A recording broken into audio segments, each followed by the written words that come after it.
আজকের ব্লগে তোমাদের সঙ্গে শেয়ার করব আমার বাড়ির প্রথম কার্তিক পুজো। তো hello everyone, welcome back to my gate another new blog. তো অ্যাকচুয়ালি আমার বন্ধুরা আমাকে কার্তিক দিয়ে গেছিলো প্রায় পুজোর 2-3 দিন আগে, মানে 2-3 দিন না, 3-4 দিন আগে।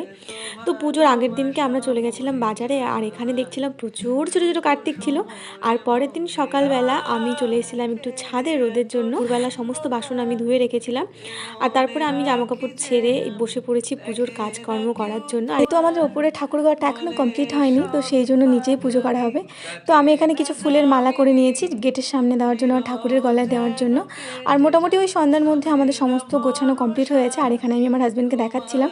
আর এই পুজোটা যেহেতু হাজব্যান্ড ওয়াইফ দুজনকেই করতে হয়, বাট আমার হাজব্যান্ড যেহেতু কাজের সোর্সে এখানে থাকে না, ও বাইরে থাকে, তো সেই জন্য পুজোটা আমি একাই করেছিলাম। তো এই যে আমার কার্তিক, আর আমার বাড়ির থেকে আমার মা এসেছিলো আমার 2 গোপালকে নিয়ে, একটা আমার একটা দিদির।